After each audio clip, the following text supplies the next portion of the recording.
BPSC के तरफ से बीपीएससी टीआरई 2 में शामिल जितने भी डीएलएड कैंडिडेट हैं, चाहे आप एनआर से डीएलएड हो या फिर रेगुलर डीएलएड हो, कल देर रात बीपीएससी की तरफ से आप लोगों को लेकर ऑफिशियल यहाँ पर नोटिस जो है जारी किया जाता है, जिसमें आपका बोला जाता है कि आप यदि बीपीएससी टीआरई 2 में डीएलएड प्रशैक्षणिक योग्यता के आधार पर चाहे आप प्राइमरी या फिर 6 to 8 के लिए फॉर्म जो है वो सबमिट किए हैं, तो माननीय सर्वोच्च न्यायालय के आदेश का अनुपालन करते हुए जो आपका डीएलएड का डिटेल है वो यहाँ पर बीपीएससी की तरफ से जो है आपका मांगा गया है, जो कि डेट आपका दिया गया है कि 16 दिसंबर 2023 से यानी कि आज से 18 दिसंबर 2023 तक जो आपका बीपीएससी का ऑफिशियल वेबसाइट होगा उस पर आप जाने के बाद आप अपना पोर्टल लॉगिन करिएगा। लॉगिन करने के बाद जो आपका डैशबोर्ड होगा, डैशबोर्ड पे आपके इंटर डीएलएड डिटेल्स का जो है आपको ऑप्शन देखने को मिलेगा। जैसे आप उस पर क्लिक करेंगे फिर उसके बाद अपना डीएलएड का डिटेल जो है वो सबमिट कर सकते हैं। नीचे आपका दिया गया कि यदि आप यहाँ पर डीएलएड का डिटेल जो है वो सबमिट नहीं करते हैं तो आपका जो आवेदन होगा, जो आवेदन आपका यहाँ पर रद्द जो है बीपीएससी की तरफ से जो है आपका कर दिया जाएगा। ये तो आपका नोटिस हो गया। बाकी जैसे आप यहाँ पर अपना पोर्टल जो है लॉगिन करेंगे डीएलएड का डिटेल सबमिट करने को लेकर, तो कुछ इस तरीके का जो है आपका ऑप्शन जो है आपको देखने को मिलेगा, जिसमें आप यहाँ पर देखेंगे दो आपको यहाँ पर क्लिक करने का ऑप्शन जो है आपका है। पहले वाले में डीएलएड ऐसे शिक्षक अभ्यर्थी जो यहाँ पर जिनका कोर्स रेगुलर डीएलएड है, और दूसरा यहाँ पर आपका एनआर के बारे में जो है आपका जिक्र किया गया है।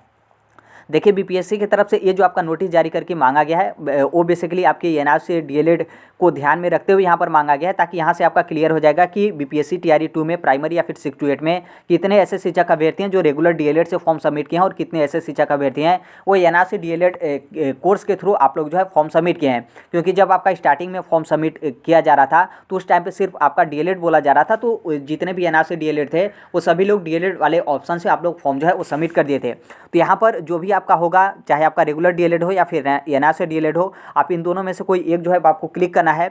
नीचे आपका यहाँ पर दिया गया है कि इंटर आपका बोर्ड या फिर यूनिवर्सिटी नेम यहाँ पर जो है आपको लिखना है। जैसे आप रेगुलर डीएलएड किए होंगे तो जैसे कौन से यूनिवर्सिटी से आप यहाँ पर डीएलएड किए हैं वो भी आप यहाँ पर लिख सकते हैं, या फिर जो भी आपका जो यूनिवर्सिटी होगा उसका कोई ना कोई आपका बोर्ड होगा तो कौन सा बोर्ड है उसका भी आप यहाँ पर जो है वो लिख सकते हैं। दोनों में से एक जो आपका इच्छा करे वो आप यहाँ पर जो है वो लिख सकते हैं।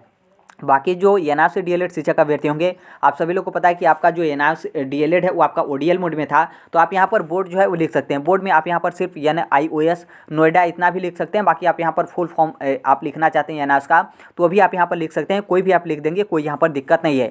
यहाँ पर आप देखेंगे जिसमें आपका बोला गया कि जो आपका कोर्स है, मतलब यहाँ पर डीएलएड कोर्स है वो आपका कितने मंथ का है। ध्यान रखिएगा यहाँ पर आपका साल नहीं पूछा है बल्कि यहाँ पर मंथ को लेकर जो है आपका पूछा गया है। तो जैसे आपका रेगुलर डीएलएड 2 साल का होता है तो यहाँ पर आपको 2 साल नहीं बल्कि 2 साल में आपके कितने महीने होते हैं, आपको यहाँ पर 24 महीने इस तरीके से जो है आपको लिख देना है। बाकी जो एनआर से डीएलएड शिक्षक अभ्यर्थी होंगे तो देखिए आप लोगों का भी जो डीएलएड हुआ है वो आपका 2017 से लेकर 2019 के बीच इस तरीके से जो है आपका हुआ है, लेकिन एनआर से डीएलएड का मामला आपका 18 महीने का जो है आपका चल रहा है। तो यहाँ पर जो एनआर से डीएलएड शिक्षक अभ्यर्थी होंगे वो आपको यहाँ पर 18 महीने जो है वो लिखना है। देखिए आप इसमें कुछ भी लिखते हैं उससे यहाँ पर कोई मतलब नहीं है। आप इसमें 18 महीने लिखिए, 20 महीने लिखिए, 24 महीने लिखिए, या फिर आप यहाँ पर 25-26 महीने लिख दीजिए। आपका यहाँ पर बेसिकली जो आपका यहाँ पर ऑप्शन दिया गया है इसी से आपका डिक्लेयर हो जाएगा कि आपका रेगुलर डीएलएड है या फिर एनआर से जो है वो डीएलएड है। फिर उसके बाद आप यहाँ पर नीचे आएंगे जिसमें आपका पासिंग ईयर जो है आपका दिया गया है। जैसे आप इस पर क्लिक करेंगे तो आपका एक डेट जो है आपका आ जाएगा कि कौन सा साल और महीना और कौन सा डेट, जिस डेट को आपका यहाँ पर जो डीएलएड रेगुलर डीएलएड हो या फिर एनआर से डीएलएड हो, कौन से डेट को आपका यहाँ पर जो आपका रिजल्ट वगैरह इशू हुआ है वो आपका यहाँ पर डेट आएगा। तो आप इसमें सबमिट करते हुए आप यहाँ पर सबमिट यहाँ पर आपका दिया गया है ऑप्शन, तो आप इसके थ्रू आप अपना सबमिट जो है कर सकते हैं। कोई आपको डॉक्यूमेंट्स अपलोड जो है आपको नहीं करना है, तो इस तरीके से आपको यहाँ पर सबमिट जो है करना है। अब यहाँ पर सबसे बड़ी बात जो एनआर रेगुलर डीएलएड को लेकर है, तो देखिए रेगुलर डीएलएड को यहाँ पर कोई दिक्कत नहीं है। एक तरीके से इस नोटिस को जारी करके बीपीएससी मतलब बीपीएससी ये जानकारी जो है वो लेना चाह रही है कि बीपीएससी टीआरई 2 में प्राइमरी या फिर 6 to 8 में कितने ऐसे शिक्षक अभ्यर्थी हैं जो रेगुलर डीएलएड कोर्स के थ्रू आप लोग जो है फॉर्म जो है वो सबमिट किए हैं, और कितने ऐसे शिक्षक अभ्यर्थी हैं जो यहाँ पर एनआर से डीएलएड जो है मतलब आप लोगों का कोर्स जो है वो आपका यहाँ पर प्रशैक्षणिक योग्यता के आधार पर जो है आपका है। बाकी यहाँ पर आप लोग ये मत सोचिएगा क्योंकि बहुत सारे शिक्षक अभ्यर्थी हैं वो यहाँ पर बोले हैं कि बीपीएससी की तरफ से जो आपका डीएलएड का डिटेल मांगा जा रहा है और यहाँ पर आपके माननीय सर्वोच्च न्यायालय के आदेश का अनुपालन करते हुए बोला जा रहा है, तो ये आपका सिर्फ और सिर्फ एनआर से डीएलएड के बारे में मांगा जा रहा है। तो ऐसा बिल्कुल नहीं, हमने आपको नीचे दिखा दिया कि वहाँ पर रेगुलर डीएलएड और एनआर से डीएलएड दोनों के बारे में जो है आपका मांगा जा रहा है, जो कि कल भी हमने बताया था। तो इसलिए इस चीज़ को आप ध्यान रखिएगा। यहाँ पर आपका जो नोटिस में माननीय सर्वोच्च न्यायालय लिखा गया है तो इसको आप मत ध्यान रखिएगा। हालांकि ये सही है, माननीय जो सर्वोच्च न्यायालय है ये आपका जो सुप्रीम कोर्ट की तरफ से अभी आपका जजमेंट आया था उत्तराखंड के संदर्भ में, कि 18 महीने का चूंकि एन से डीएलएड है वो इसलिए वैलिड नहीं रहेगा।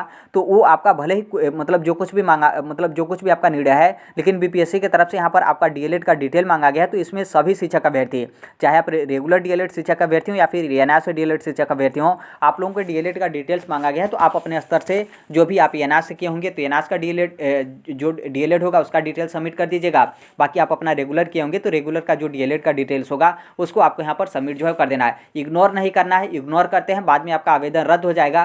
तो फिर उसके बाद आप कुछ भी नहीं कर सकते। यदि कुछ करते भी हैं और बीपीएससी के खिलाफ कुछ भी आप बोलते वगैरह हैं और आपका मेरिट लिस्ट में या फिर आपका नंबर भी अच्छा खासा रहता है तो उनके तरफ से आपका नोटिस वगैरह जारी कर दिया जाएगा। आप सभी लोग को पता है कि टीआरई फर्स्ट में आपका क्या जो है आपका हुआ था। तो इसलिए आप इसे प्राथमिकता देते हुए सबमिट जो है आपको कर देना है। कुछ भी आपको यहाँ पर डॉक्यूमेंट्स वगैरह अपलोड नहीं करना है, मोबाइल से भी आप अपना कर सकते हैं, कोई इस तरीके का दिक्कत जो है आपका नहीं है। तो अभी के लिए यही अपडेट है। बाकी जैसे भी जो कोई भी अपडेट होगा, इन्फॉर्मेशन होगा, सभी चीज़ इस platform right to education Sonbhadra पे शेयर जो है कर देंगे। तो अभी तक इस चैनल को आप सब्सक्राइब नहीं किए होंगे तो सब्सक्राइब करते हुए बेल आइकन को प्रेस जो है जरूर कर लीजिएगा। बाकी मिलते हैं अगले नेक्स्ट वीडियो में, तब तक के लिए thank you, bye bye, take care, all the best, thank you for listening, God bless all, thank you.